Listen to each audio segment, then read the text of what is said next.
ಸಮ್ಮರಲ್ಲಂತೂ juice milk ಶೇಕನ್ನು ಕುಡಿತಾನೆ ಇರ್ತೀವಿ. But ಮನೆಯಲ್ಲಿ ಈ ರೀತಿಯಾಗಿ ಟೇಸ್ಟಿಯಾಗಿ ಮಿಲ್ಕ್ ಶೇಕನ್ನು ಮಾಡಿಕೊಟ್ರೆ ಮನೇಲಿ ಎಲ್ಲರೂ ಕೂಡ ಇಷ್ಟಪಟ್ಟು ಖುಷಿಯಾಗಿ ಕುಡಿತಾರೆ. ಅದೇ ರೀತಿಯಾಗಿ ಸಮ್ಮರ್ ಕೂಡ ಜಾಸ್ತಿ ಇರೋದ್ರಿಂದ ಈ ರೀತಿಯಾಗಿ ಮಾಡ್ಕೊಂಡು ಕುಡಿಯೋದ್ರಿಂದ ಆರೋಗ್ಯಕ್ಕೂ ಕೂಡ ತುಂಬ ಒಳ್ಳೆಯದು. ಹಾಯ್ ಗಾಯ್ಸ್, ಹೇಗಿದ್ದೀರಾ? ಎಲ್ಲರೂ ಚೆನ್ನಾಗಿದ್ದೀರಲ್ವಾ? Welcome back to my YouTube channel. ಯಾರೆಲ್ಲ ನನ್ನ ಚಾನಲನ್ನು ನೋಡ್ತಾ ಇದ್ದೀರಾ, ಸಬ್ಸ್ಕ್ರೈಬ್ ಮಾಡಿಕೊಂಡು ವಿಡಿಯೋನ ಪೂರ್ತಿಯಾಗಿ ನೋಡಿ. ಎಲ್ಲೂ ಕೂಡ ಸ್ಕಿಪ್ ಮಾಡಿಬಿಡಿ. ಲೈಕ್ ಮಾಡಿ, ಶೇರ್ ಮಾಡಿ, ಕಮೆಂಟ್ ಮಾಡೋದನ್ನು ಕೂಡ ಮರಿಬೇಡಿ.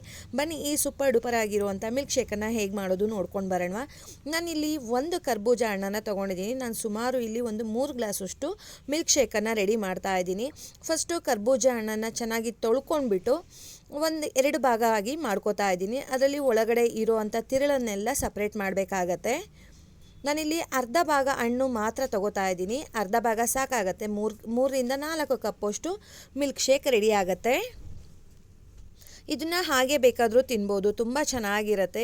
ನಾವು ಪಪ್ಪಾಯ ಎಲ್ಲ ತಿಂತೀವಲ್ವ, ಆ ರೀತಿಯಾಗಿ ಕಟ್ ಮಾಡಿಕೊಂಡು ತಿನ್ನೋದ್ರಿಂದ ಆರೋಗ್ಯಕ್ಕೂ ಕೂಡ ಒಳ್ಳೆಯದು. ಯಾರೆಲ್ಲ ಶುಗರ್ ಪೇಷಂಟ್ಸ್ ಇರ್ತಾರೆ ಅಥವಾ ನಾವು ಸ್ವೀಟ್ ತಿನ್ನೋದಿಲ್ಲ ಅಂತ ಅಂತಾರೆ ಅಲ್ವಾ, ಅಂಥವ್ರಿಗೆ ಈ ರೀತಿಯಾಗಿ ಏನು ಹಾಕ್ದೇ ನೀಟಾಗಿ ಪೀಸ್ ಮಾಡಿಕೊಡೋದ್ರಿಂದ ಅವ್ರಿಗೂ ಒಂದು ಖುಷಿ ಆಗತ್ತೆ.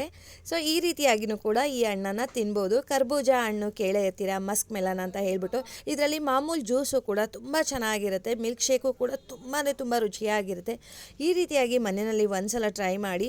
ನಿಮಗೇನಾದರೂ ಜ್ಯೂಸ್ ರೆಸಿಪಿ ಬೇಕು, ಕರ್ಬೂಜ ಹಣ್ಣಿಂದು ಪಾನಕದ ರೆಸಿಪಿ ಬೇಕು ಅಂತ ಅನ್ನೋ ಹಾಗಿದ್ರೆ ನನ್ನ ಚಾನಲನ್ನು ವಿಸಿಟ್ ಮಾಡಿ. ಅದರಲ್ಲಿ ಆ ರೆಸಿಪಿ ಕೂಡ ನಾನು ಶೇರ್ ಮಾಡಿದ್ದೀನಿ ಸ್ನೇಹಿತರೆ.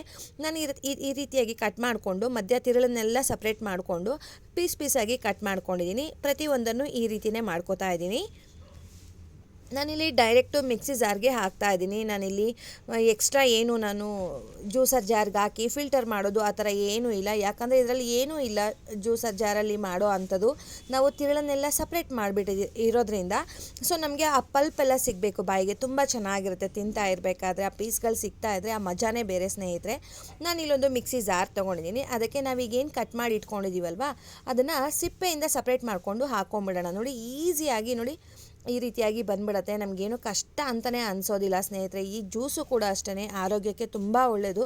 ಈ ಸಮ್ಮರಲ್ಲಿ ಕುಡಿಯೋದ್ರಿಂದ, ಇದು ಸಮ್ಮರ್ ಸೀಸನಲ್ಲಿ ಜಾಸ್ತಿ ಸಿಗುತ್ತೆ ಕರ್ಬೂಜ ಹಣ್ಣು. ಇದು ಸೀಸನ್ ವೈಸ್ ಸಿಗೋವಂಥ ಫ್ರೂಟು, ಸಮ್ಮರ್ ಸೀಸನಲ್ಲಿ ಸಿಗೋವಂಥ ಫ್ರೂಟ್ ಇದು. ಇದನ್ನು ತಿನ್ನೋದ್ರಿಂದ ಬಾಡಿ ತಂಪಾಗಿರುತ್ತೆ. ಅಂದರೆ ನಮ್ಮ ಆರೋಗ್ಯಕ್ಕೂ ಕೂಡ ತುಂಬಾ ಒಳ್ಳೆಯದು. ಇದಕ್ಕೆ ಸಬ್ಜಾ ಸೀಡ್ಸನ್ನು ಕೂಡ ನೀವು ಹಾಕ್ಕೊಂಡು ಕುಡಿಬೋದು. ಅದು ಕೂಡ ಬಾಡಿನ ಕೂಲ್ ಮಾಡುತ್ತೆ. ನೋಡಿ, ಪ್ರತಿಯೊಂದನ್ನು ಕೂಡ ಈ ರೀತಿಯಾಗಿ ಮಾಡಿಕೊಂಡು ನಾನು ಹಾಕೋತಾ ಇದ್ದೀನಿ ಮಿಕ್ಸಿ ಜಾರ್ಗೆ. ತುಂಬ ಈಸಿಯಾಗಿ ಬಂದ್ಬಿಡುತ್ತೆ. ಕಟ್ ಮಾಡೋದು ದೊಡ್ಡ ಕೆಲಸನೇ ಅಲ್ಲ ಅಂತ ಅನ್ನಿಸ್ಬಿಡುತ್ತೆ. ನೋಡಿ, ಈ ರೀತಿಯಾಗಿ ಪ್ರತಿಯೊಂದು ಪೀಸನ್ನು ಕೂಡ ಕಟ್ ಮಾಡಿ ಹಾಕೊಳ್ಳೋಣ. ನಾನಿಲ್ಲಿ ಡೀಟೇಲ್ಡಾಗಿ ವಿಡಿಯೋನಲ್ಲಿ ಹೇಳ್ತಾ ಇದ್ದೀನಿ ಸ್ನೇಹಿತರೆ. ಪ್ರೋಸೆಸ್ ಎಲ್ಲ ತುಂಬ ಚೆನ್ನಾಗಿ ಅರ್ಥ ಆಗುತ್ತೆ. ಯಾರಾದರೂ ಬಿಗಿನರ್ಸ್ ಇದ್ದಾರೆ ಅಥವಾ ನಾವು ಯಾವತ್ತೂ ಕೂಡ ಕರ್ಬೂಜ ಹಣ್ಣಿನ ಮಿಲ್ಕ್ ಶೇಕನ್ನು ನಾವು ಟ್ರೈ ಮಾಡಿಲ್ಲ ಅಂತ ಅನ್ನೋರು ಕೂಡ ಟ್ರೈ ಮಾಡ್ಬೋದು. ನಾನಿಲ್ಲಿ ಸ್ವಲ್ಪ ಏಲಕ್ಕಿ ಪುಡಿಯನ್ನು ಹಾಕೋತಾ ಇದ್ದೀನಿ. ಫ್ಲೇವರ್ ತುಂಬ ಚೆನ್ನಾಗಿ ಬರುತ್ತೆ. ನೀವು ಬೇಕಿದ್ದಲ್ಲಿ ಇಷ್ಟ ಆದಲ್ಲಿ ನೀವು ಇಲ್ಲಿ ಸಕ್ಕರೆಯನ್ನು ಹಾಕ್ಕೊಳ್ಬೋದು. ನಾನಿಲ್ಲಿ ಸುಮಾರು 3 ಸ್ಪೂನಷ್ಟು, ಚಿಕ್ಕ ಸ್ಪೂನಲ್ಲಿ 3 ಸ್ಪೂನಷ್ಟು ಸಕ್ಕರೆ ಹಾಕ್ಕೊಂಡಿದ್ದೀನಿ. ಇದಕ್ಕೆ ಸುಮಾರು ಅರ್ಧ ಲೀಟರ್ವಷ್ಟು ನಾನು ಹಾಲನ್ನು ಹಾಕ್ತಾಯಿದ್ದೀನಿ. ಈ ಹಾಲನ್ನು ಕಾಯಿಸಿಲ್ಲ, ಹಸಿ ಹಾಲು ಅಂತ ಹೇಳ್ತೀವಲ್ವ, ಡೈರೆಕ್ಟು ಪಾಕೆಟ್ ಹಾಲನ್ನೇ ನಾನು ಹಾಕ್ತಾಯಿದ್ದೀನಿ. ನೀವು ಕಾಯಿಸಿ ಆರಿಸಿರೋದನ್ನು ಕೂಡ ಹಾಕ್ಕೊಳ್ಬೋದು. ನಾನಿಲ್ಲಿ ಹಾಗೆ ಹಾಕ್ತಾಯಿದ್ದೀನಿ. ಜಸ್ಟ್ ಇಷ್ಟು 3 ಇಂಗ್ರೀಡಿಯೆಂಟ್ಸು ಸಾಕು ಸ್ನೇಹಿತರೆ. ತುಂಬ ರುಚಿಯಾಗಿ ಟೇಸ್ಟಿಯಾಗಿರೋ ಅಂಥ ಇನ್ನೂ ಬೇಕು ಅಂತ ಅನ್ನೋ ಮಿಲ್ಕ್ ಶೇಕ್ ರೆಡಿ ಆಗಿಬಿಡುತ್ತೆ. ಇವಾಗ ಮಿಕ್ಸಿ ಮಾಡ್ಕೊಂಡು ಬರೋಣ. ನೋಡಿ, ನೀವು ನೋಡ್ತಾ ಇದ್ದೀರಾ. ಯಾರಾದರೂ ಮನೆಯಲ್ಲಿ ಶುಗರ್ ಪೇಷಂಟ್ಸ್ ಇದ್ದಾರೆ ಅಂತ ಅಂದರೆ ನೀವು ಸಕ್ಕರೆನ ಪೂರ್ತಿಯಾಗಿ ಸ್ಕಿಪ್ ಮಾಡ್ಬೋದು. ಬನ್ನಿ ಇವಾಗ ಸರ್ವ್ ಮಾಡೋಣ. ತುಂಬ ರುಚಿಯಾಗಿರೋವಂಥ ಟೇಸ್ಟಿಯಾಗಿರೋವಂಥ ಮಸ್ಕ್ ಮೆಲನ್ ಅಥವಾ ಕರ್ಬೂಜ ಹಣ್ಣಿನ ಮಿಲ್ಕ್ ಶೇಕ್ ರೆಡಿ ಆಯಿತು ಸ್ನೇಹಿತರೆ. ನೋಡಿ, ಸರ್ವ್ ಮಾಡ್ತಾ ಇದ್ದೀನಿ. ನೀವು ಇದಕ್ಕೆ ಇನ್ನೂ ಕೂಲಾಗಿ ಬೇಕು ಅಂತ ಅನ್ನೋ ಆಗಿದ್ರೆ ಐಸ್ ಕ್ಯೂಬನ್ನು ಆ್ಯಡ್ ಮಾಡ್ಕೊಳ್ಬೋದು. ನಾನು ಜಾಸ್ತಿ ಐಸ್ ಕ್ಯೂಬನ್ನು ಯೂಸ್ ಮಾಡೋದಿಲ್ಲ, ಸೊ ಅದಕ್ಕೆ ಐಸ್ ಕ್ಯೂಬನ್ನು ಸ್ಕಿಪ್ ಮಾಡಿದ್ದೀನಿ. ಮತ್ತು ಕರ್ಬೂಜ ಹಣ್ಣನ್ನು ಸ್ವಲ್ಪ ಕಟ್ ಮಾಡಿನೂ ಕೂಡ ಇದಕ್ಕೆ ಹಾಕ್ಕೊಳ್ಬೋದು. ತುಂಬ ಚೆನ್ನಾಗಿರುತ್ತೆ. ನಿಮ್ಮೆಲ್ಲರಿಗೂ ಈ ರೆಸಿಪಿ ಇಷ್ಟ ಆಗಿದೆ ಅಂತ ಅಂದ್ಕೊಳ್ತಾ ಇದ್ದೀನಿ. ಯಾರಿಗೆಲ್ಲ ಇಷ್ಟ ಆಗಿದೆ ಮಿಸ್ ಮಾಡದೆ ಟ್ರೈ ಮಾಡಿ. ಟ್ರೈ ಮಾಡಿದವರು ಕಮೆಂಟ್ ಮಾಡೋದನ್ನು ಮರಿಬೇಡಿ ಸ್ನೇಹಿತರೆ.